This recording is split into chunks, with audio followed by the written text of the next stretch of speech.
et igal juhul mul on väga hea meel, et nii palju inimesi siia on täna tulnud mind kuulama. Ja tänase loengu teemaks on kosmiline eluema. Ja see on siis sel puhul, et üleeile oli meil Eesti Rahva kalendris selline tähtpäev nagu maahinguspäev, mis on maa sünnipäev ja mis päeval siis on kõik maast kasvav püha ja kõik maa ja elav puhkab. Ja vanal ajal maa ja taimedega seotud töid sel päeval ette ei võetud. Ei tohtinud künda, kaevata, külvata, istutada, midagi teha. Sellel päeval olid kõik puud pühad nagu hiies. See oli siis neljapäeval, et täna me siis tähistame tagantjärele nii-öelda seda maaema sünnipäeva. Ja selle maaema sünnipäeva puhul ma tahan teid siis kutsuda täna ühele põnevale rännakule läbi aja ja ruumi maailma, mis tundub muinasjutuna, kuid mis kunagi oli inimeste jaoks igapäevane. Et selle loo uurimisele on mul kulunud aastaid, väga palju raamatuid on tulnud läbi lugeda, et kiskuda sajandite jooksul unustusse vajunud lood ja tegelased valguse kätte tänasesse päeva meie aega. Osa raamatuid on mul ka siin, pärast võite neid vaadata, lehitseda siin, kui pakub huvi. Ja siin on mul ka siis loend raamatutest, mida ma olen selles uurimuses kasutanud. Saadan selle siit ringi käima, saate tutvuda. Ja see loeng kestab 2 akadeemilist tundi ehk 2 korda 45 minutit vaheajaga. Et jutt võib tunduda pikk ja keeruline, aga kuna kogu kontekst on tänapäeva inimese jaoks väga võõras ja keeruline, siis ei ole võimalik seda lugu ilma põhjalikumate selgituste ja konteksti lahti seletamiseta jutustada, nii et palun varuge kannatust. Lugu ise algab nii. Ilmajõe lätetel elab vana ilmaema ehk vanaema. Tema on kõige vanem olend, kes oli olemas juba enne teisi. Tema annab elu sündivatele lastele ja kõikidele teistele olenditele. Tema paneb ka viljad kasvama ning on kõikide jumalike ja maiste olendite esiema. Aeg voolab läbi ilmaruumi nagu jõgi, kandes oma voogudel meie elusid ja saatuseid. Ilmajõgi saab alguse ülailmast, voolab läbi kogu maa ning suubub lõpuks allilma põhjatutesse sügavustesse. Seal Toonela jõe taga elavadki surnute hinged. Kuid enne vanaema poolt määratud aega ei tohi keegi surra. Handi Mansi mütoloogias elab iseenesest ilmunud samblakünkal oma linnas kuldne eluema Kaltaš. Jõevoolust riivatud voolulisel kaldajärsakul, tuulest riivatud tuulelisel kaldajärsakul, iseenesest veest kerkinud väikese kauripesaga mättal, iseenesest veest kerkinud suure kauripesaga mättal, mina Haldjas elan. 7 kuusega pühas linnas, 6 kuusega pühas linnas, mina Haldjas elan. Karunahaga kaetud majas, loomanahaga kaetud majas, mina Haldjas elan. Tüdrukuid läkitav väike vihane Haldjas, poisse läkitav väike vihane Haldjas, selle nime all tuntakse mind. Pikka eluiga väikestele tüdrukutele mina Haldjas määran. Pikka head eluiga väikestele poistele mina Haldjas määran. Niimoodi ütleb Handi Karupeiete laul. Handid ja mansid on ugrilased, meie sugulasrahvas, keda nimetatakse ka põhjalasküütideks. Nad arvatakse olevat pärit Lõuna-Uurali steppidest, kust nad esimese aastatuhande keskpaiku rändasid praegustele asualadele Lääne-Siberi põhjaosas Obi jõe ääres. Mantside kaltaš on kõige esimene olend, kõigi muutuste ema ning ta oli seotud kahe elemendi tule ja veega. Uskumuste kohaselt oli kaltaš see, kes saatis inimestele kõikide sündivate laste hinged ja määras nende eluea. Antide ja mantside lauludes esinev kujund iseenesest veest kerkinud mätas viitab Uurali ja Paleoeuroopa algmüütidele. See peab tähendama, et mätas, millel müütiline ilmaema elab, oli olemas juba enne aegade algust. Läänemere-Soome pärimuses säilinud Paleoeuroopa loomismüüdi järgi sündis maailm linnumunast. Selle järgi oli kõige enne olemas vaid lõputu ürgookean, mille kohal ilmalind omale pesapaika otsis. Leidnud üksiku mätta, munes ta sellele munad. Tuuleiil veeretas munad merre ning neist said taevas, maa ja päike. Kalevalas ehitab parti piskulindu pesa ilmatari veest välja tõstetud põlve peale. See on siin, mul Kalevala on siin täitsa olemas.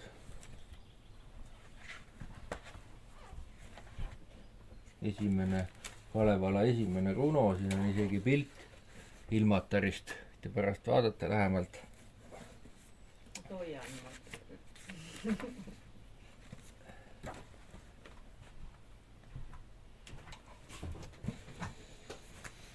Ja Kalevala kirjeldab seda lugu siis niimoodi.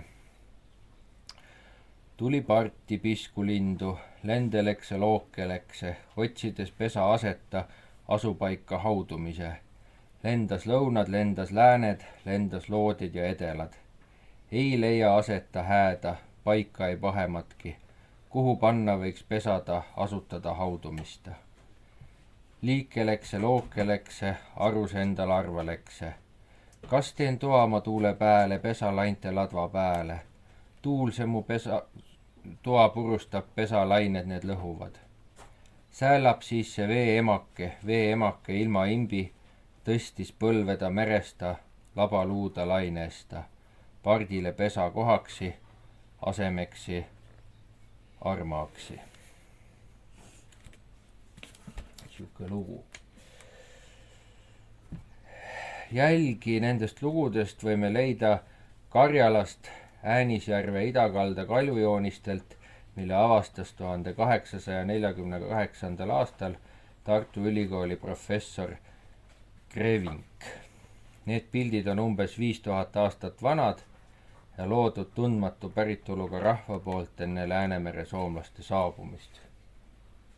On siin paar pilti ka välja prinditud. Selline ilmalind. Lasen siit ringi käima. Ja siis selline ühesilmaline maaema kaljujooniselt.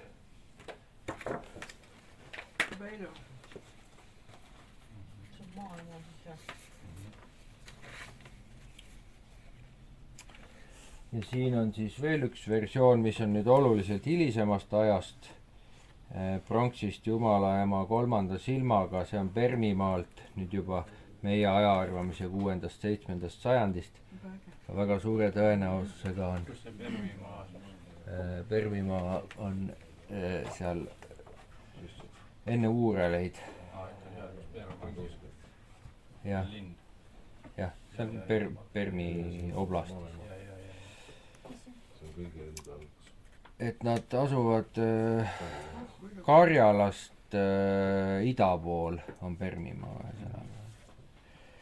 Ja mõnedel vanadel Permi loomastiili kujutistel on keskseks tegelaks selline hiiglaslik naine päikesemärk laubal, nagu siis sellel pildil. See on see selgelt nägemise silm, see kolmas. Kolmas silm, avanemine. Hüdroküülsilm. Ja ta seisab maailma sümbolil, puudutab peaga taevast justkui ühendades maailma üla- ja alaosa ja selle hiidjumalanna jalalabadest voolavad alla veenired, millest võrsuvad taimed seost loomade maailmaga näitavad põdrasarved tema peas ja karukäpad või tiivad käte asemel. Sellel muinaspermi jumalannal pidi olema otsene seos päikese elustava jõuga, vee ja maa viljakusega ning loomade ja inimeste sünniga. Tõenäoliselt natuke hilisemast kihistusest leiame veel ühe sarnase tegelase. Komide rahvuskangelase Kudu Moshi ema oli Pövsin, ühesilmaline, võimsa kehaehitusega naine, kellel oli üks rind ja üks väga suur silm ja see silm oli päike. Pövsin oli võimas jumalanna, kellele allusid nõiad ja iidsete permikomi jumalate preestrid. Ta valitses loodusjõude, võis välja kutsuda tugeva tuule või surnud inimesi elustada. Komidest ja hantidest veelgi kaugemale idas elab aga samojeedi rahvas sölkupid. Matriarhaalsete sölkuppide arhailises mütoloogias esineb ilmajumalanna Ilõnta Kota ehk elueit, kes annab meile tõenäoliselt kõige algupärasema ettekujutuse kunagisest kosmilisest eluemast. Sölkuppide taevane viljakus jumalanna Ilõnta elab ülailmas, kivisel neemel, raudses majas, mida ümbritsevad linnud ja loomad. Tema koldest tõusev suits moodustab linnutee, mis peab öise vikerkaarena kaotama pimedusest tuleneva kurjuse. Koos hommikupäikese kiirtega saadab Ilõnta maale naisi rasestavaid eluhingi. Ilmaema oluliseks märgiks ongi päike, elu taassünni ja igavese ringkäigu sümbol. Sarnane kosmiline elujumalanna, kõikide jumalate ema, esineb paljudel rahvastel. Muistsete hatide vanaema Hanna, antiikkreeklaste maaema Gaia, skandinaavlaste Thori ema Jörd ning Leedu Perkuunase ema, kes õhtul meres päevadest väsinud ja tolmunud päikest peseb. Iiri ja Šoti mütoloogias kannab keltide emajumalanna nime Kailah. Kailah on ühesilmaline hiidnaine, elu ja surma jumalanna, maa looja ning jumalate ema. Tal oli 7 noorust, iga kord uus mees ja tema lastest põlvnevad kõik rahvad. Päikese ning looduse igavest ringkäiku sümboliseerides esineb ta ka kui talvejumalanna ja torminõid, õel vanaeit, kellest aga igal kevadel taas noor ja ilus päikeseneiu saab. Keltide Kailahi ja mansside Kaltaši nime sarnasus ei ole tõenäoliselt juhuslik. Ehkki neid rahvaid lahutab tänapäeval tuhandeid kilomeetreid, võivad need sarnaste nimedega jumalannad pärineda samast juurest. Liikudes mööda seda juurt kaugemale lõuna poole, leiame veel ühe sarnase nimega jumalanna, hindude Kali, sanskriti keeles aeg. On aja ning universumi ema, elu ja surma tooja. Ta on must hävingu jumalanna, pimedus, millest kõik loodi, samal ajal aga ka õitsev sündimise ja nooruse jumalanna. Kuidas võiksid need üksteisest nii kaugel asuvad jumalannad omavahel seotud olla? Vastus on tegelikult lihtne. Jäljed viivad Musta mere äärsetesse Sküütia steppidesse ja Lõuna-Volgamaale, kus kõik eelnimetatud rahvad väga ammu, tuhandeid aastaid tagasi omavahel tihedalt kokku puutusid. Kali puhul on tõenäoliselt tegemist kiviaegse kosmilise emajumalannaga. Vana Indo-Euroopa tüvi Kal tähendab tuld ja soojust, mis omakorda seostub päikesega. Ka ugrilaste Kaltašit on nimetatud kõikide tulede emaks. Lennart Meri on viidanud, et 4. sajandil enne meie aega kirjeldab Kreeka maadeuurija Püütheas oma reisiraamatus, kuidas müütilise tulesaare barbarid näitasid talle kätte koha, kuhu päike heitis magama. Lennart Meri oletab, et see koht oli Kaali järv. Kas Kaali kraatrijärv Saaremaal ongi kiviaegse kosmilise eluema Kali järv? selle kaudse seose kõrval Kaali järve ning müütilise Kaliema vahel leiame Eesti pärimusest väga vähe jälgi muistsest kõikvõimsast emajumalannast, elude andjast ja võtjast. Meenub üsna ebamäärase kujuga Murueit, keda kujutatakse kord metsa, taimede ja loomade valitsejana, kord surnute ilma Toonela perenaisena. Esineb ka keegi Rõugutaja nimeline tegelane, keda Kreutzwaldi ja Eiseni teadete järgi vanemal ajal appi hüütud laste sündimisel. Näib nagu olnuks Rõugutaja võimuses seisnud lapsele pikemaid elupäevi määrata.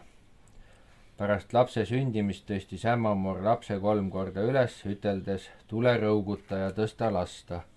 Seejärel ohverdati Rõugutajale, sest muidu kardeti, et laps võiks surra. Kohalik pärimus ütleb veel, et väikese taevaskoja alt koopast välja voolav emaläte on kõikide allikate ema. Emalätte vee joomine annab noorust ja lapseõnne ning vanal ajal käisid inimesed siin lapsi õnnistamas ning neile nimesid andmas.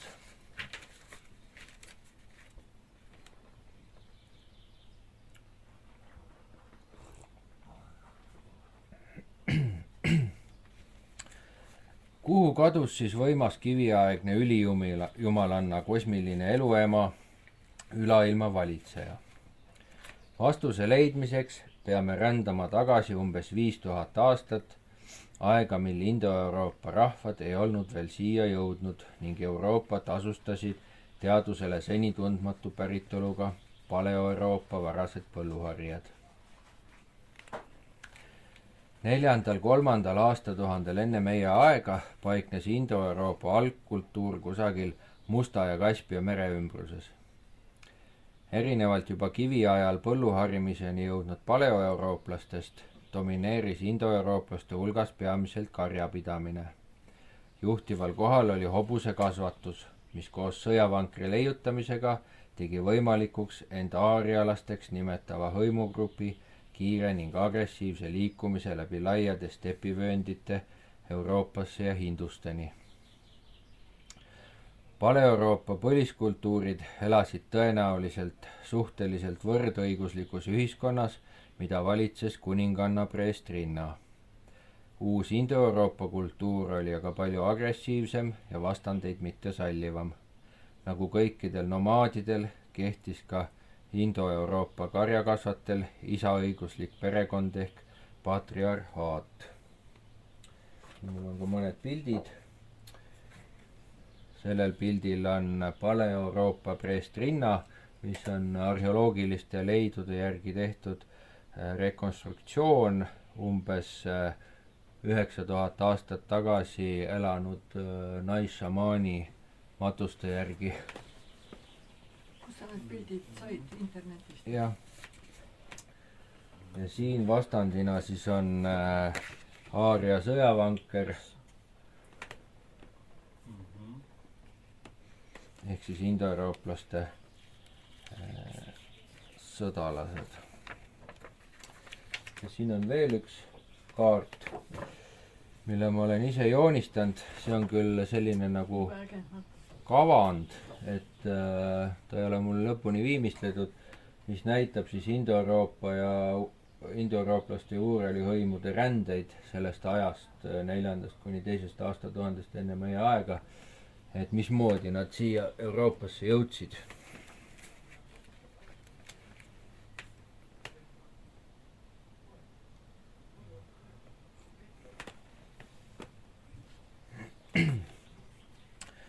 Kõige paremini on vanema Pale-Euroopa usundi ning pealetungivate Indo-Euroopa jumalate kohtumine jälgitav Kreeka mütoloogias, kus erineva algupäraga jumalused moodustasid omapärase sümbioosi.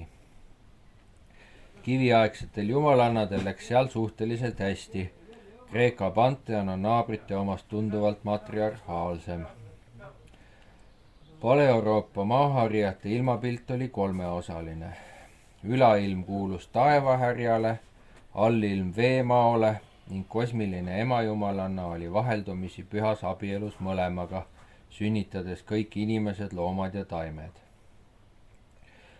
arheoloogid on leidnud Kreeka aladelt ja mujalt Balkanilt tuhandeid savist ja kivist jumalaema kujusid. Mehel samal ajal selles matriarhaalses maailmapildis kohta ei olnud. Vanemal kiviajal kujutas kunstnik vaid loomi ja naisi. Vahel on mees joonistatud looma sisse ebakindlalt ja moonutatult.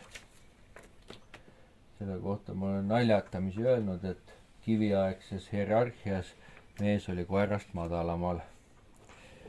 Et siin on siis pilt kõige vanematest teadaolevatest emajumalanna kujudest ehk Veenuse kujukesed,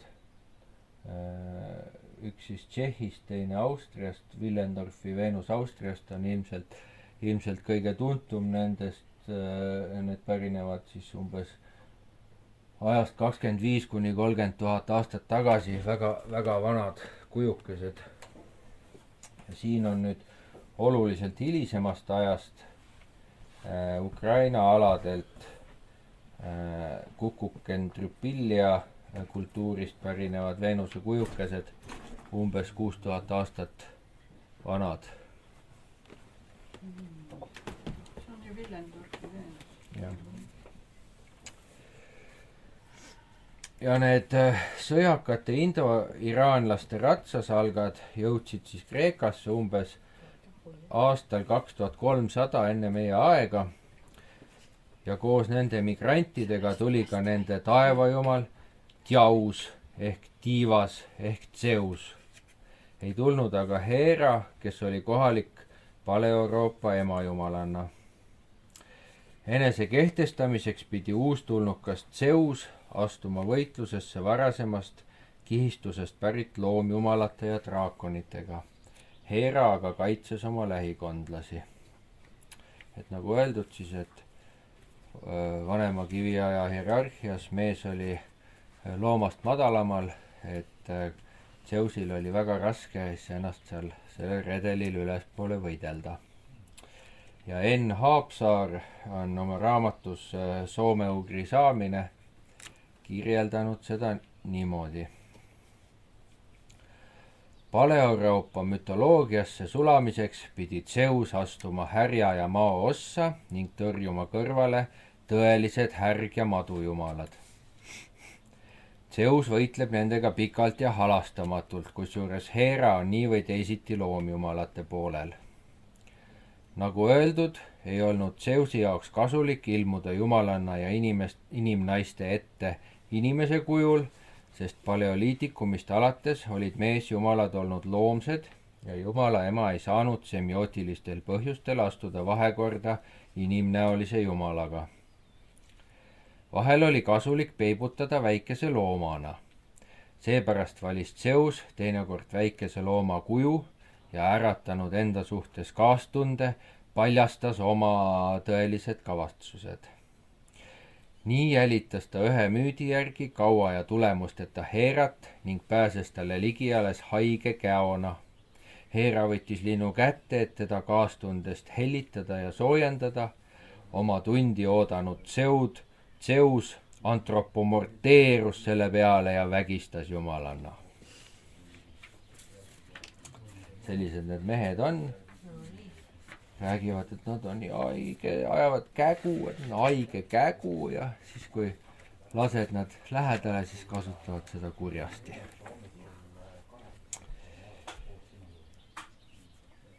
Kõige kõvemaks pähkliks osutus uuele Indo-Euroopa taevajumalale paleeurooplaste suure mao võitmine.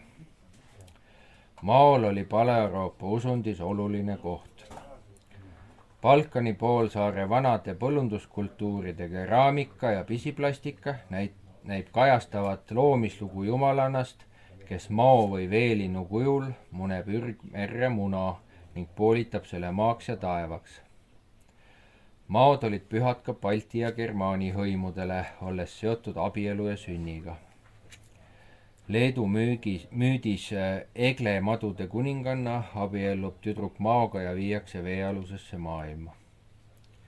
Madude kujutisi leiab ka Ojamaa ehk Gotlandi pildikividel ja pronksist rinnaplaatidel. Kutasaaga andmetel nägi Gotlandi esimese asuka Hafti naine Huistierna unes 3 madu oma kõhust välja roomamas. See tähendas, et ta saab 3 poega, kelle vahel Gotland hiljem jagati. Siin on siis ka näha seda Gotlandi pildikivi. Huitastierna ja 3 maaga. See pärineb siis 5.–6. sajandist meie aja järgi. Ja siin on pisut vanem pilt, umbes 1600 aastat enne meie aega, Emajumalanna madudega Kreetalt.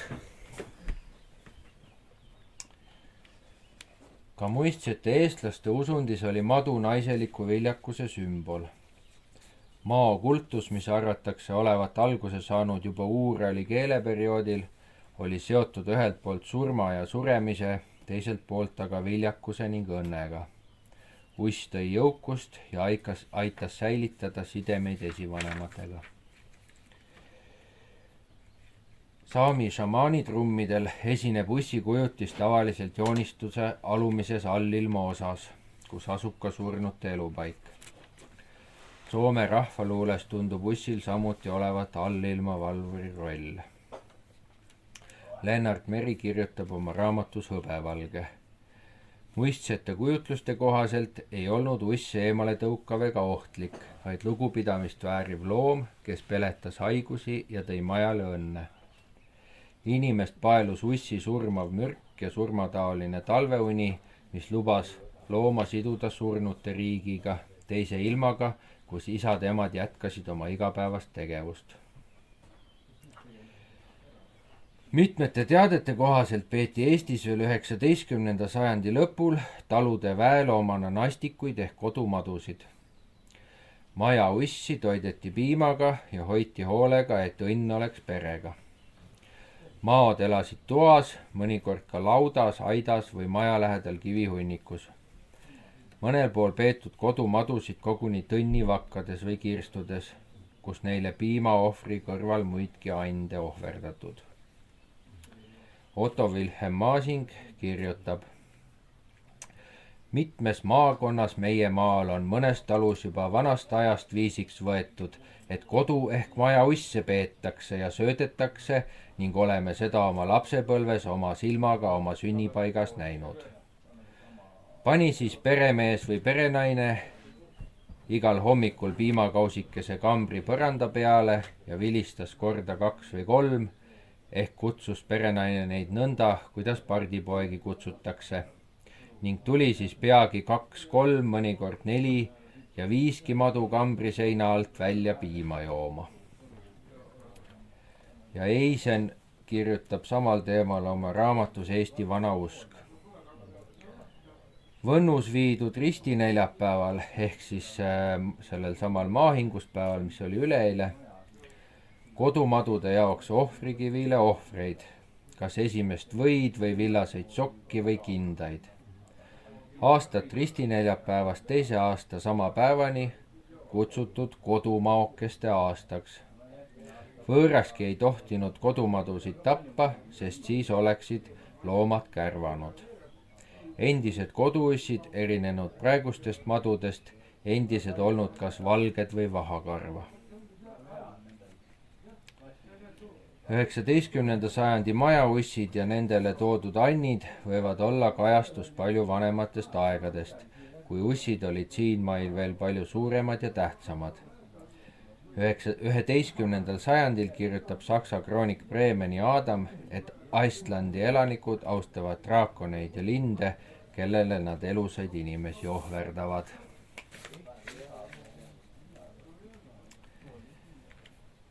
Allilma valitseja ning valvuri ja emajumalanna põlispartnerina oli paleeurooplaste suur madu Indo-Euroopa taevajumala kõige suurem ja ohtlikum vaenlane. Äikesejumala võitlus meremao või draakoniga esineb pea kõikides Indo-Euroopa mütoloogiates. Tavaliselt äikesejumal võidab mao, mõnel juhul aga hukkub ise koos temaga. Sageli on madu mitmepäine. nimetus lohemadu ehk draakon tähendab lendmadu, soome keeles lohikäärme, vanarootsi keeles floktraki. Taevajumala poolt esitatud süüdistuste kohaselt põhjendusena võitluse alustamiseks tekitab suur allilmamadu inimestele alatasa häda ning kahju. Madu sulgeb veed, tekitades põuda, äikesejumal vabastab need. Teinekord jälle neelab lohemadu päikese, jättes maailma pimedusse. Juba 2. aastatuhandest enne meie aega pärinevad Anatoolia kirjatahvlid kirjeldavad hetiidi ilmajumala Tarhunna võitlust meremaa Illujankaga. Võitlus on raske ja taevajumal saab alguses lüüa. Ka Leedu piksejumala Tarškuulise ehk Perkunase põlisvaenlasteks on maod. Slaavi viikingiaegne taevajumal Perun peab võitlust vee, maa ja allilmajumala Veelesega, kes esineb samuti draakonina. Skandinaavia piksejumal Thor võitleb viimse päeva lahingu ehk Ragnaröki saabumisel Hiidmao Jörmungandriga, kelle ta tapab, kuid sureb sealjuures ka ise. Sama narratiivi leiame anglosaksi eeposest Beowulf, mille lõpus peategelane tapab draakoni, kuid sureb ise saadud haavadesse. Mõlema võitleva jumala üheaegne hukkumine on oluline kosmoloogiline sümbol. Kui väga vajalik taevajumala võit pronksiaja alguse usupoliitikas ka oli, pidi kosmoses siiski säilima tasakaal. Alguse lõplik võit pimeduse üle või allilma hävitamine taeva poolt oleks lõppenud kosmilise katastroofiga. Need 2 poolust on määratud kestma ning võitlema igavesti. Aja ning ilmaruumi lõputus ringkäigus. Ehkki taevajumal pidi surema koos oma vastasega, ülistati teda siiski võitja ning positiivse kangelasena. Võidunarratiivi püüti populariseerida mitmesugustes muinaislugudes. Näiteks kingib ühes proto-Indo-Euroopa müüdis taevajumal kangelasele kariloomad, mis on varastatud 3-pealise mao käest, kellest kangelane taevajumala abiga jagu saab. Kangelane ohverdab kariloomad jumalatele ja temast saab maailma esimene sõdalane ning kuningas. Tapetud suur madu sümboliseerib muidugi Pale-Euroopa põlluharjate kultuuri, kelle indoeurooplastest rändsõdalased lõpuks alistasid.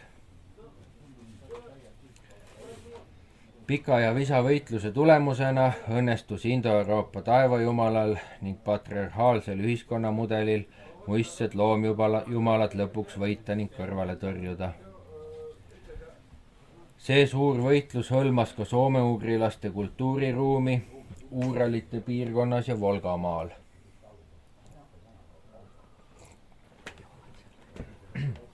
Enn Haapsaar kirjutab.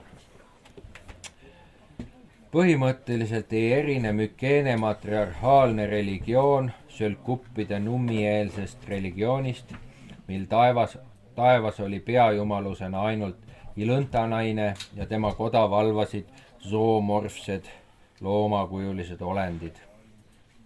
Sölkupi mütoloogia esindab järku, kus matriarhaalne ja patriarhaalne panteon ei olnud veel ühte sulanud. Ilõnta ümbritsetus loominimestega osutab nähtavasti ajale, kui meest esindas märgisüsteemis suur loom. Sageli austati vanu loomjumalaid rahva hulgas, aga siiski edasi tootemiloomadena, keda inimesed pidasid oma esivanemateks, seda eriti küttide kalastajate ühiskondades. Mansid näiteks uskusid, et osa nende sugukonnast, niinimetatud Porfatria, sai alguse emajumalannast, Kaltashist põlvneva naise ja karu vahekorrast. Ka komide rahvuskangelase Kudu Moshi, Osh on siis karu ehk nagu ott, Osh, karu, tema sündinud ühesilmalise naishiiu Pövsini kooselust karuga. See Pövsin oli siis see ühe suure päikese silmaga jumalanna. Lennart Meri kirjutab veel. Obiäärsete hantide kujutlust mööda oli nende esivanemaks ja tootemiloomaks karu, kes omakorda oli ülijumala Numtoremi poeg. Karjalastel on tootemiloomaks olnud karu, savolastel põder. Lääne-Eestis võis tootemiloomaks olla metssiga. Tootemilooma peetakse sugukonna või hõimu müütiliseks esivanemaks, kelle küttimine on allutatud rangetele kitsendustele. Päevi kestvatel peietel paluvad mansid kaunite laulude ja tantsudega tapetult karult andestust. Ja raamatust Komi mütoloogia loeme veel. Sürjakomid pidasid karu kõrgema jumala Jenni pojaks, kes elas koos oma isaga taevas. Karu röövis endale naise ja hakkas temaga koos koopas elama, neist põlnevadki kõik karud. Karu hoiab naisi oma koopas kinni, toidab neid ja hoolitseb nende eest. Hiljem aga lubab neid ära minna või põgenevad naised ise. Sageli elanud karu röövitud naise kui abikaasaga ning neil olnud ka lapsed. Siinkohal teeme väikese vaheaja, 10 minutit ja siis räägime edasi. Ikkagi kuskile tuleb sul see väljund leida, et nii, lugu läheb edasi. Mis sai siis kiviaegsest ülijumalannast, kosmilisest eluemast, kelle pärast ülailma ja allilma valitsejad nii vihast võitlust pidasid? Kui varasemal ajal valitses taevas taevajumalanna ja mehed ning loomad tegutsesid pigem maa peal, siis mingil hetkel kivi- ja pronksiaja piiril on toimunud järsk muutus usulistes ettekujutustes. Taevas ja maa on vahetanud kohad. Kas eluema tõugati troonilt? Millal see juhtus? Selle olulise usupoliitilise sündmuse on jäädvustanud toonane meedia, mis võimaldab seda ka üsna täpselt dateerida. Umbes 4000 aasta vanusel Mesopotaamia reljeefil on kujutatud sõjamehele sarnanevat meesjumalat tapmas ühesilmalist päikesejumalannat noahoobiga kõhtu. Meenutagem siinkohal teisi ühesilmalisi jumalannasid, komide Pövsinit ja keltide Kailahit. Ilmselt kujutabki see pilt sõjakate indoeurooplaste ja nende meessoost taevajumala võitu kiviaegse Euroopa põlisasukate ning nende kosmilise eluema üle. Jälgi toimunud usurevolutsioonist on leidnud ka keeleuurijad. N. Haapsaar kirjutab: mingil ajal ilmuvad Uurali panteoni ülipositiivsete, õrnade, ilusate, siledate, väikeste naissemantikatega illjumaluste kõrvale ja asemele mõisteliselt positiivsed, kuid üsna jõhkra, kohutava, karvase ja meheliku häälikkoosseisuga iraanipärased jumalanimed Ukkotaarm ja teised. Muistse soome-ugri taevast tähistava sõna ilma tähendus võis algselt olla ülamaa või elumaa. Sölkuppide ilõntanaine ja soomlaste ilmatar olid seega taevavalitsejannad. Nüüd aga vahetas obiugri panteonis naiseliku iltaeva ehk siis ilõnta ja ilmatari välja jõuline ja mehine toortaevas. Sama sündis ka lääne pool. Eestikeelne sõna taevas on suguluses protogermaani sõnaga tivas, mis oli ühtlasi vanade germaanlaste taevase ülijumala nimi. Samast tüvest pärinevad Balti dievas ja Skandinaavia tir.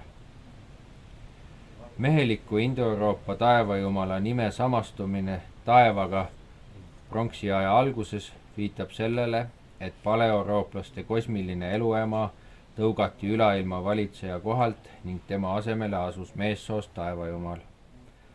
Maa ja taevas olid vahetanud kohad.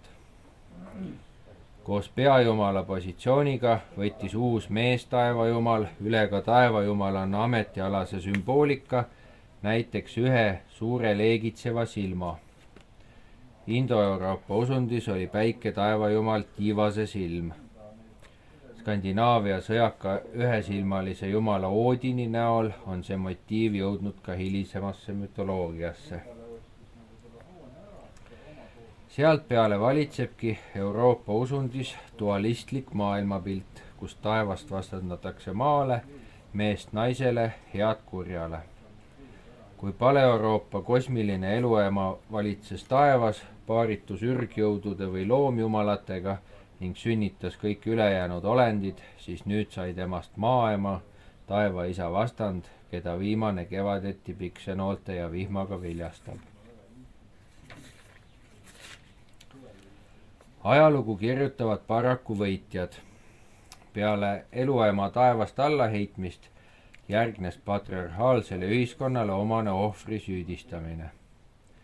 Hantide, manside ja komide müüdid jutustavad kahe jumala, Tooremi ja Kulli ühisest tegutsemisest maailma loomisel. Algselt vendadeks nimetatud jumalad lähevad maailma loomise käigus tülli, mille tulemusena Toorem solvub ning kolib kõige kõrgemalasse taevasse ega sekku enam maistesse asjadesse. Kullist saab aga allilma valitseja. Mõnedes müütides mainitakse ka Tooremi naist, kes esineb maailma loonud vendade tüli ühe põhjustajana. Handi Mansi nummitorum viskab oma naise Kaltaši taevast alla, tuues põhjuseks truudusetuse. Baltoslaavi taevajumala Perkunase ehk Peruni naiseks on päike, keda ta jagab allilma valitseja Veelesega. Ka Perkunas heidab oma naise taevast alla, süüdistades teda truudusetuses. Päikesekujulise emajumalanna langemist maa peale võib Põhjala mütoloogia kontekstis seostada ka Kaali meteoriidi langemisena. Taevast kukkumise ajal sünnib Kaltašile tema noorim poeg ehk Taripes ehk maailma vaatav mees. Taripes ehk siis taarapoiss, võiks öelda eesti keeles, on kangelane ja vembumees, kes võitleb vapralt kõikvõimalike hiidude ja koletiste vastu. Ta sõidab oma valgel hobusel päikese kombel üle taeva ning on inimeste suurim sõber ja kaitsja. Tema vahendusel saavad inimesed pöörduda ka kõrgema taevajumala nummitorumi poole, kes muidu maistesse asjadesse ei sekku. Juba muistsete hatide usundis esineb sarnane tegelane, maaemaga Taha poeg, tormijumal Taru. Maailma vaatava mehega samasteks võib pidada ka skandinaavlaste Torri, eestlastel Tooru avitaja ning soomlastel päevapoega. Viimasest mingi osa on sulanud ühte ka meie Kalevipojaga. Vanemas mütoloogias võib Taripes esineda ka karupojana. Taripessi ehk maailma vaatava mehe sündimine määras Kaltaši tegelaskuju olemuse järgnevateks ajastuteks. Temast oli saanud sünnitav naine. N. Haapsaar kirjutab.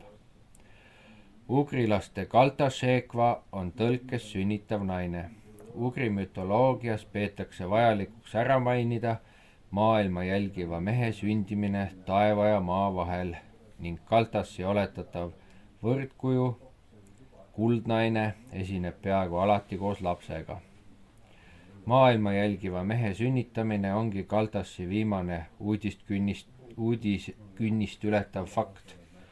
Kui Sölkupi taevajumalanna saadab päikesekiirtega maale naisi rasestavaid eluhingi, siis Mansi vaste on taevast alla lükatuna lapsega naine. Siinkohal on oluline mõista, et matriarhaalses ühiskonnas ei olnud monogaamia tõenäoliselt normiks ja Pale-Euroopa tavaõiguse kohaselt puudus emajumaalannal igasugune süü. Indoeurooplaste patriarhaalsete õigusnormide kehtestamine ühiskonnas võimaldas aga tema süüdistamist ning seda kasutati ära usupoliitilistel eesmärkidel. Handi-Mansi müütides esinevad variatsioonid võimaldavad hästi jälgida Kaltaši positsiooni järk-järgulist langemist seoses patriarhaalse kultuuri tõusu ning naiste õiguste vähenemisega ühiskonnas. Vanemas kihistuses on ta kosmiline eluema, kõige esimene olend ja taevajumal Toorumi ema, hiljem tema õde, lõpetades truudusetu naisena, kelle nummitorum taevast alla viskab. Kui vanemates lugudes on Kaltaš Toorumi noorima ja tähtsaima poja Taripessi ema, siis hiljem hakkab taevajumal oma isaduses kahtlema. Mosnaise lugudes on Kaltaš kaotanud isegi oma nime, temast on saanud lihtsalt naine suure algustähega ning ta on veel vaid maailma vaatava mehe kasvataja, tädi või vanem õde. Lõpliku hoobi Kaltašile kui kunagisele ülijumalannale andis kristlike motiivide lisandumine varasemasse mütoloogiasse. Mingi osa temast sulas kokku Neitsi Maarja tegelaskujuga, ülejäänu demoniseerus ning aegamööda muutus ta paganliku kurjuse kehastuseks. Väga hästi annab mõistse emajumalanna olemust ning maailma, milles ta tegutses, edasi Kaljo Põllu mütoloogiline muinasmaailm. Saad näidata siit raamatust. Äge on see Kaljo Põllu. Kaljo Põllu mütoloogiline muinasmaailm. Siin on siis pilt ilmalinnust siin. Siis on Kaliväe sünd on taevaneitsi lapsega või taevaema lapsega. Ja siis selles raamatus Karl Kello 1000 aastat nagu üks päev, siin on veel üks pilt. Ja siin on ka selle Mesopotaamia reljeefi pilt. Ja siis on siin Kaljo Põllu seesama taevaema ja on väikselt ka pilt maaema, mis on nii uus 2000 aastate algusest, et see ei ole jõudnud veel sellesse raamatusse seal.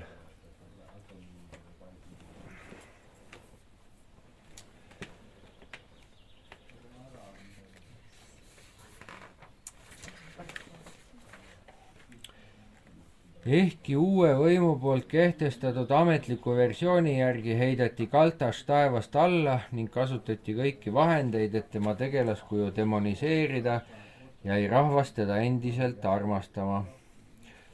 Teda kutsuti edasi kuldseks Kaltašiks või kuldnaiseks, ehkki taeva asemel oli tema elupaigaks nüüd maa. Võib-olla tõi tema asumine maale lihtsate inimeste sekka teda neile lähemalegi. Oli ta nüüd ju nagu üks nendest, maisele elule omaselt alla surutud, häbistatud ja kannatav. Paljud hõimud pidasid teda ka enda esiemaks. Hantide pärimuse järgi hakkas esimene kass kasvama kohas, kus kuldne Kaltaš taevast maa peale langes. Ka komidel oli kask taevane puu, mis seisis pühapaikade keskmes. Komi rahvalauludes on kask seotud kuldse värviga, kuldne lehestik, kuldsed urvad, mis viitab päikesele, elule ja taassünnile. Rahvaluules seostub kuld päikesega ning tähistab pigem positiivseid omadusi. Kuldsed käed meistri kohta, kuldne tütar, noorima lapse kohta, kuldsed jalad õnneliku inimese kohta. Ajalugu tunneb laialt levinud paganliku kuldnaise iidolit, kelle täpne olemus on jäänud ebaselgeks. Kuldnaine on olnud muistne jumalus, keda kummardasid soome-ugrilased ja Siberi loodeosa elanikud Sküütia väravatest Volgamaal kuni Obisuudmeni kaugel Põhja-Uuralite taga. Kuldnaise iidolit on kirjeldatud vana naise kujuna, kellel on kõhus või süles poeg. Saami varajastes uskumustes on kuldset naist peetud ülijumal Tooni abikaasaks. Ka 11. sajandil Põhja-Väina Suudme lähedal kultusplatsil olnud kullast krooniga Juudide jomali oli ilmselt naine. Art Leete kirjutab oma artiklis Obi-Ugri sõjakunsti kujunemine ja hiilgus. Teisalt on handid mulle väitnud, et olid koolis õppinud, kuidas kunagi käisid nende sõdalased koos teiste barbaritega Roomat vallutamas ja sealt toodi põhja ka kuldnaine. Teda hoitakse siiani teadmata paigas ja üks mu vestluskaaslane olevat teda isegi peaaegu näinud. Kuldnaine lebas kellegi põhjapõdra nardal riietesse mässitult, nii et hand nägi teda pakitud kujul. Kuldnaine tuleb ette ka Eesti rahvaluules, ehkki pigem negatiivses võtmes. Kuldnaine on Eesti pärimuses üks kõige enam levinud regivärsiline rahvalaul. Jakob Hurt kirjutab selle kohta niimoodi. Meie rahvalaulude repertuaaris on Kuldnaine üks vanimaid motiive, mis luuleehtes illustreerib hämaraid paganusaegu ja tõenäoliselt just neid uhkeid vabade viikingite päevi, mil valgus määratuid rikkusi Põhjamaale ja mille iseloomulikumaks kehastuseks on täiuseni arenenud sepakultuur. See sisemiselt nii jõurikas laul on rännanud Eestist Ingerissegi, kus on seginenud Soome poolt levineva lauluga, mis käsitleb sama ainet. Kuldnaise lugu on umbes järgmine. Linnumunast sündis Sepp. Sepp tegi vallale valjaid ja kihelkonnale kirveid, kuid rahvas ei kiitnud tema tööd. Ka tüdrukud ei tahtnud Sepa naiseks saada, sest Sepp oli must ja tahmane. Sepp vihastas, viskas pihid põõsasse ja läks õe juurde elama.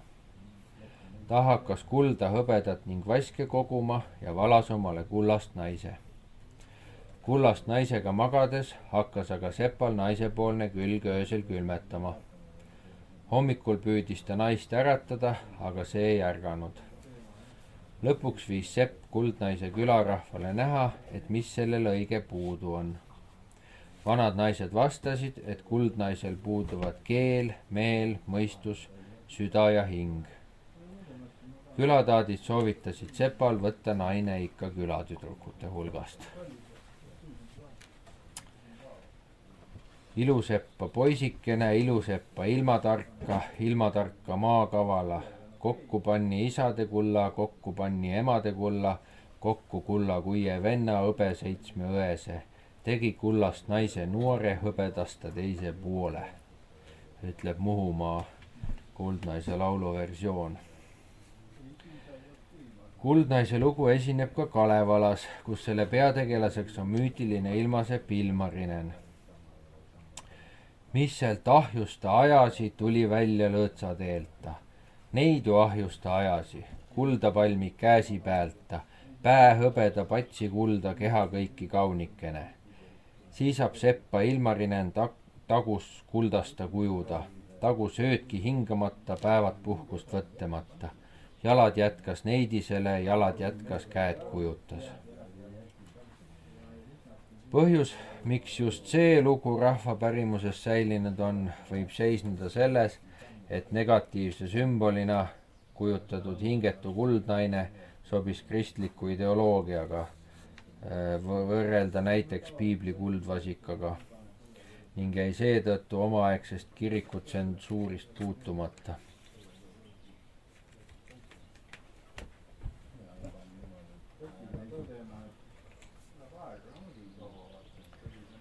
Eesti rannikualade kultuur on olnud tihedalt läbi põimunud Skandinaavia germaanlaste kultuuriga, seda juba vanemast pronksiajast.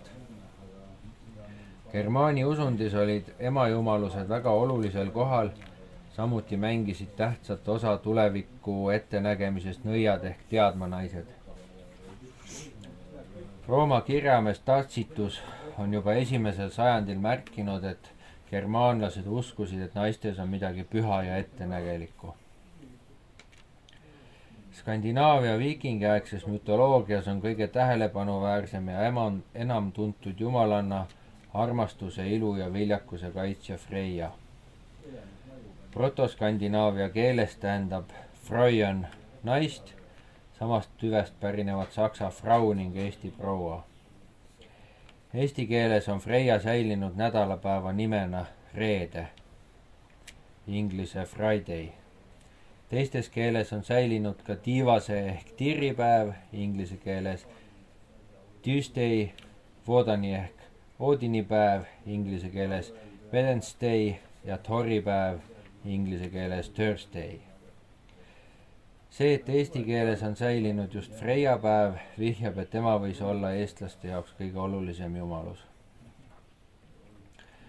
Müütide põhjal pärines Freia Läänemere muistsete elanike ehk vaanide soost, kes võisid olla Läänemere soomlased. Üks tema paljudest nimedest oli ka Vanadis. Freia isa oli rikas merejumal Njördr, kes abielus oma õega. Vaanide hulgas ei peetud sugulastega abiellumist ebaharilikuks. Samuti tuleb meeles pidada, et tegemist oli maailma müütiliste esiasukatega, kes olid tõenäoliselt suure kosmilise emajumalanna lapsed ja seega kõik omavahel õed ja vennad. Freia vend oli viljakuse ja rahujumal Ingvi Freyr, Vanapõhja Ingvi isand, kes andis inimestele päikesevalgust ja viljaõnne. Ingvi Freyr pidasid oma esiisaks nii inglingid Rootsis kui anglid Taanis. Freia ja Freyr seisid õnne, rahu, heaolu ja järeltulevate põlvede eest. Freia, keda peeti väga lõbujanuliseks, andis ka armuõnne. Ta sõitis ringi kaarikul, mida vedasid 2 kassi ning tema kaaslaseks oli kuldne päikesesega siga Kullimbursti, Vanapõhja kuldharjas, suur hiilgavate harjastega taevakult. Kuldne siga vedas ka Freyri kaarikult. Siin on siis üks kaasaegne kunstiline nägemus Freiast koos kasside ja seaga. Freia oli ka nõiduse jumalanna ning valitses osaliselt sõja ning surma üle. Kui pooled lahingus langenud sõdalased läksid Oodini juurde Valhallasse, siis teine pool läks Freia kotta Folkvangrisse. Vanemas mütoloogias võisid Freia ning Oodin olla naine ja mees, kes abiellusid peale suurt aaside ja vaanide vahel peetud sõda nende 2 vägeva hõimu lepitamiseks ja liitmiseks. Inglingite saagast võime lugeda. Njördri tütar oli Freia. Tema oli ohvripreestrinna. Tema tundis esimesena aaside seas nõidust, mida vaanid tihti kasutasid. Oodin tundis sellist kunsti, mis oli kõige võimsam ja kandis nime Seifr. Selle abil sai ta teada inimeste saatust ja veel sündimata asju, aga ka seda, kuidas tuua inimestele surma, õnnetust ja haigust. Võtta neilt mõistust ja jõud ning anda see teistele. Aga sellise nõidusega, kui see sooritatud oli, tekkis nii palju ergi, et meestele oli selle kunstiga tegelemine keelatud ja seda õppisid ainult preestrinnad. Mainitud võimsa nõiduse ehk Seifri riitusega kaasnesid laulud, mille järel völva ehk nägijatar või nõid langes transsi ja vastas küsimustele tuleviku kohta. Völvana on sageli mainitud Finni, mis viitab tema Läänemere-Soome päritolule ehk kuulumist vaanide hulka. Mainitud erg, mis takistas meestel Seifriga tegelemist, kujutas endast naiselikku energiat. Muinaspõhja sõna ergr tähendas kõike ebamehelikku. Maailma kõige vägevam sõdalane Oodin oli esimene mees, kes oli nii tugev, et võis Seifrit harrastada, ilma et see oleks suutnud teda kahjustada.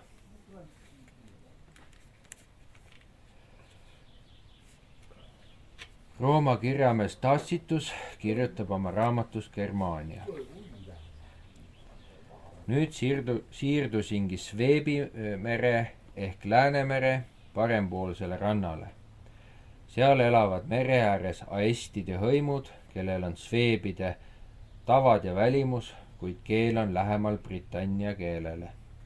Nad kummardavad emajumalat. Oma usundi märgina kannavad nad metskuldi kujutist. See tunnus korvab relvi, on kaitseks kõikide vastu ja annab jumalatari kummardajaile puutumatust isegi vaenlaste keskel. Kes olid need aestid?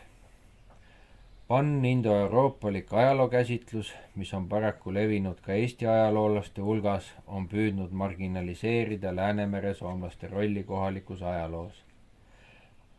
Aestide hõime, aestiorum gentes, on üksteise võidu tõlgendatud nii baltlasteks, slaavlasteks kui germaanlasteks, ehkki Tacitus kirjutab mustvalgelt Eesti hõimudest. Pole küll teada, millist piirkonda Tacitus täpsemalt kirjeldab, kuid Läänemere soomlaste, eestlaste, liivlaste ja võndlaste asualad küündisid kirjeldatud perioodil enne rahvasterännu aega mööda Läänemere idakallast palju kaugemale lõunasse kui praegu. Balti ja slaavi hõimud ei olnud sellel ajal siia veel jõudnudki. Tacituse tekstis väärivad tähelepanu emajumala ja metskuldi kujutiste mainimine. Tacitus ei täpsusta, milliseid metskuldi kujutisi aestid kandsid. Eesti kalmetest on leitud erinevaid metssea-kujulisi ripatseid, samuti metssea kihvadest tehteid. Meil on siin ka üks selline. Pole aga võimatu, et tegu oli hoopis näiteks kiivritega, kuna Tacitus kirjutab, et metskuldi kujutis korvab relvi ning on kaitseks kõikide vastu ja annab puutumatust isegi vaenlaste keskel. Näiteks olid Kreeka Mükeene sõdalaste hulgas levinud metssea kihvadest valmistatud soomuskiivrid. Homeros mainib neid oma Trooja sõjast jutustavates eepostes, sama kinnitavad arheoloogilised leiud. Siga sümboliseerib paljudes mütoloogiates viljakust ning pereõnne, samuti võimu ja vägevust. Homeros kirjeldab veel, kuidas Kreeka jumalanna Kirke moondab Odysseuse sõdalased sigadeks ja hiljem uuesti tagasi inimesteks, nooremateks ja tugevamateks kui varem. Lennart Meri oma raamatus Hõbevalge esitab mõistatuse. Püüdke lahendada mõistatus. Siga songib mujal maal, harjased paistavad siiamaale. Meenutagem siin Freia ja Freyri kuldset päikesesiga. Lennart Meri kirjutab veel. Lääne-Eestis võis tootemiloomaks olla metssiga. Erinevalt muude rahvaste traditsioonist oli siga läänemerelastel puhas. Läänemere-Soome seakultuse mitmed tunnused puuduvad lätlaste ja leedulaste juures. See lubab tõmmata piiri tavandi leviku ja Balti hõimude vahele ja dateerida tavandit meie ajaarvamise eelsesse aega, kui Balti hõimud ei olnud veel Läänemereni jõudnud. Tacituse mainitud Eesti hõimude seostamisel germaanlastega võib aga olla isegi tõetera sees. Läänemeri oli muinasajal Põhjala kultuuri sisemeri ning Eesti saarte ja ranniku kultuur on olnud läbi ajaloo Skandinaavia kultuuriga tihedalt läbi põimunud. Ka Skandinaavia juurtega asundused pole siin ebatavalised, muistsetest kivikirstkalmete kultuurist kuni uue aja rannarootslasteni välja. Perioodist, mida Tacitus kirjeldab, umbes 1. sajand, on säilinud metskuldiga ehitud kiivrite kujutisi. Kiivriharja ehtivat kuldikuju, tuntud nii anglosakslidel kui skandinaavlastel, on seostatud Freyri ja Freia kultusega. Siin on siis 2 kujutist kiivrikuldist. Üks neist on hõbenõult Taanis, umbes 1. sajandist enne meie aega ja Ungarist leitud hõbemündi peal umbes meie ajaarvamise 1. sajandil, et umbes jääb see kuhugi nii keskmiselt ajaarvamise vahetuse paiku. Siin on mul ka üks kiivrikult täitsa olemas.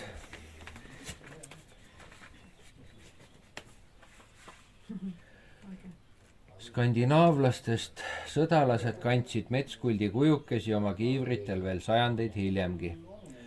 Näiteks mainib seda korduvalt anglosaksi kangelase eepos Beowulf, mille tegevus toimub 6. sajandil Taanis ja Rootsis. Kuldseina kumasid oimude kohal neil ääsides töödeldud kultide kujud kaitstes elavaid. Kiiver pead nägugi varjav, nii nagu muiste relvasepp teinud ta, imeks töödelnud harjasea kujud asetanud, et sealt peale ealdale kõvemgi terasmõõk külge ei hakkaks. Pea kohal mets, iga raudkõva kiivrikult. Kiivrikuldil oli seega ka praktiline otstarve, kuna muinasaegsed kiivrid valmistati üsna õhukesest plekist, ei olnud nad kuigi tugevad ning Beowulfis on kirjeldatud, kuidas mõnel juhul kiiver mõõgalöögiga purustati. Paksust metallist valatud või sepistatud kiivrikult pakkuski kaitset tugevamate löökide vastu.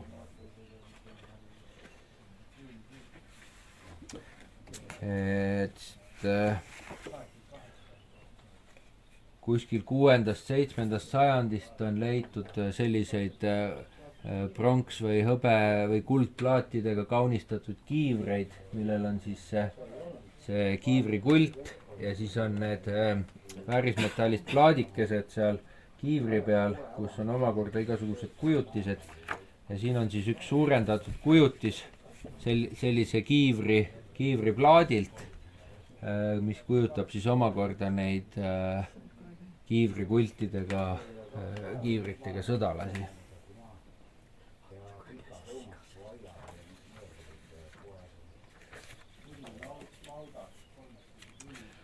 Tassituse tekstidest leiame veelgi huvitavaid teemasid. Nimelt kirjutab ta muuhulgas Schleswig-Holsteini alalt ja Jutimaa lõunaosas elanud germaanlastest, keda ühendanud omapärane kultus. Tassitus mainib selle keskset kultuse paika ühel ookeani saarel, kus nad korraldasid tähtsaid ohvripidustusi maaema Nertuse auks. Tassituse järgi oli maaema Nertus germaanlaste viljakusjumalanna, kes võis pärineda juba pronksiajast. Põhja-Germaani hõimude Nertuse kultus omas tõenäoliselt sarnasust eelpool mainitud Taanis ja Rootsis levinud Freyri ja Freia kultusega. Nertuse nimi seostub vaanide merejumal Njördriga, Freia ja Freyri isaga, seega võis ta olla nende ema või siis Freia varasem teisend. Nertust kummardasid sueebide hõimude hulka kuulunud anglid, langobardid ja semnoonid. Tassituse andmetel olid Elbe ja Oderi vahel elanud semnoonid kõige idapoolsem sueebi sugu hõim, neist kõige vanem ja tähtsam ning teiste hõimude pea, kellel oli muuhulgas komme hiites inimesi ohverdada. Tassituse kirjelduse kohaselt oli jumalanna jaoks hiies kinnine veok, mida võis puudutada ainult preester. Kui too tundis, et jumalanna on juba nende hulgas, andis ta rahvale märku ja läks lahti juubeldav pidutsemine, mille ajal valitses ka täielik relvarahu. Pärast mitmepäevaseid rõõmsaid pidustusi pesti veok ja jumalanna puhtaks üksikus kõigi pilkude eest varjatud järves. Orjad, keda seejuures kasutati, neelas seesama järv. Ajaloolane Vello Lõugas kirjutab: see Tassituse mainitud salapärane saar on seni üles leidmata. Julgen väita, et see saar ookeanis on Saaremaa ja see kõigi pilkude eest varjatud järv on Kaali järv. Siin tuleb tähelepanu pöörata asjaolule, et Tassituse aegne geograafiline ettekujutus maailmast oli teistsugune ning sõna ookean tähendus erines tänapäevasest. Nii muinaspõhja kui ka keskaegse Euroopa maailmapildi järgi oli maailm ringikujuline lame ketas, mida ümbritses ookean ehk maailmameri. Sellest välismerest ulatusid suured merelahed sisemaale ning Läänemerd nähtigi ühe sellise lahena. Suuremat jagu siinseid maid peeti ookeani mere saarteks, sealhulgas ka Skandinaavia poolsaart. üheks tõendiks oma teooriale toob Lõugas Läänemaalt leitud Eestis haruldase ornamendiga savinõukatket, mille malelaua motiiv oli enne meie aja arvamise algust väga levinud Elbe alamjooksu germaanlaste langopardide keraamikaornamendis. Lõugas kirjutab veel. Ilmselt ei toimunud nii mahukad ja aeganõudvad tseremooniad igal aastal, aga isegi sel juhul muutusid need külastused Saaremaa elanikkonnale laastavaks. Ellujäänud asukad taandusid mandrile või Edela-Soome, kus on arheoloogilises materjalis aja arvamise vahetusse paiku märgata Eesti-poolse materjali lisandumist. Ja siin on siis veel üks pilt sellelt Taanis leitud hõbenõult, hõbeanumalt, kus siis on kujutatud võib-olla midagi selle nertuse taolist.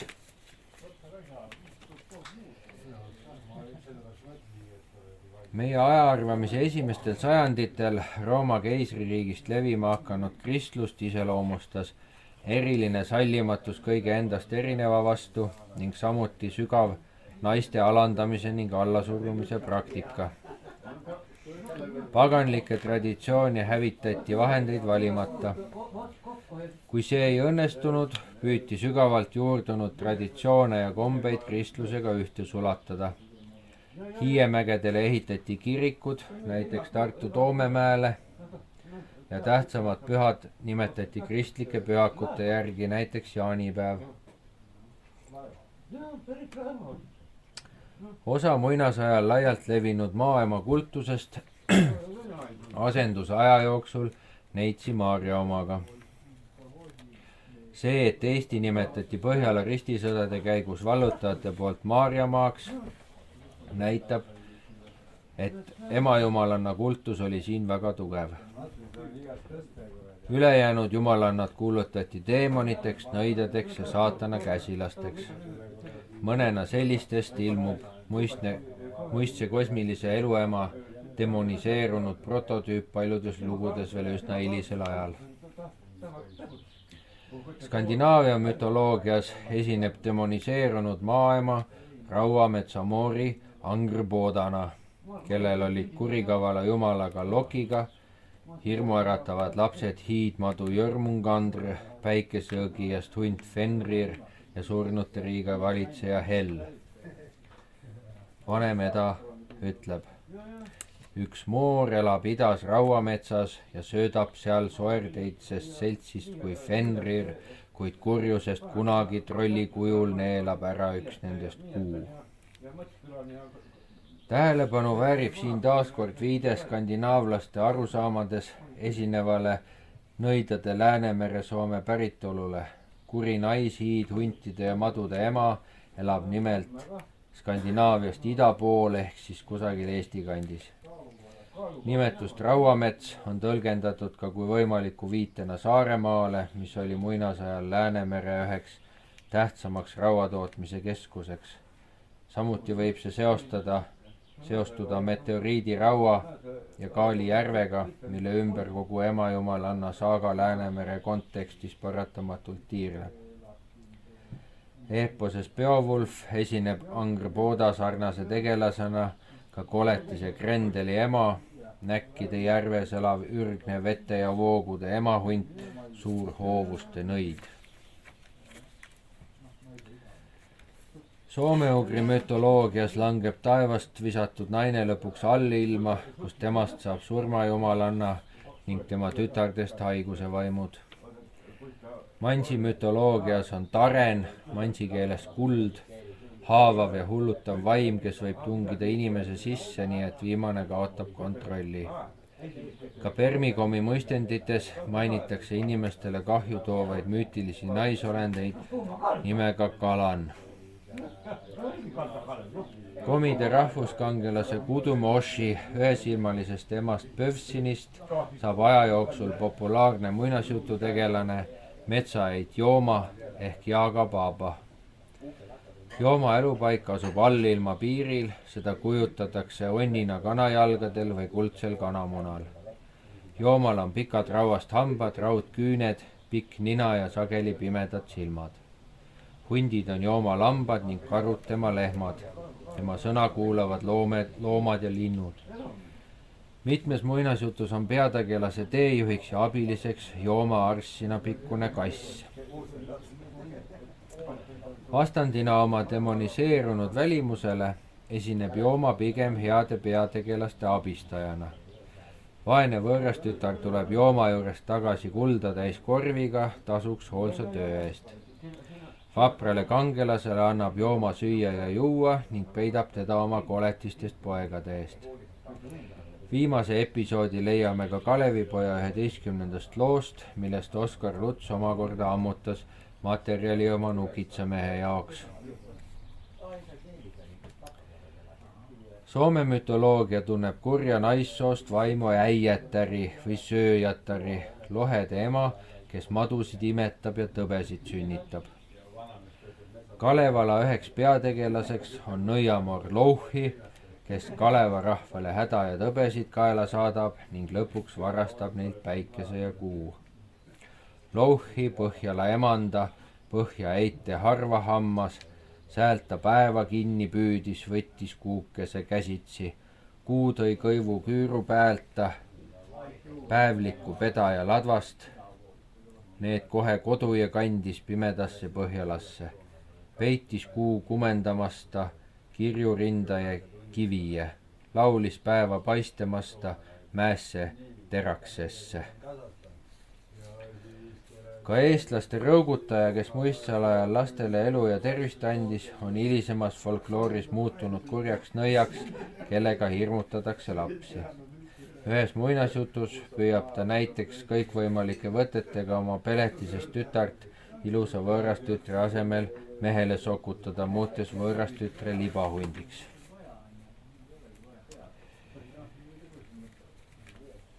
Selline oligi ennemuistse kosmilise eluema lugu, selline tema kurb saatus. Loodan, et teil oli põnev kuulata seda pikka ja mitte just kerget lugu. väga ilus, tubli töö.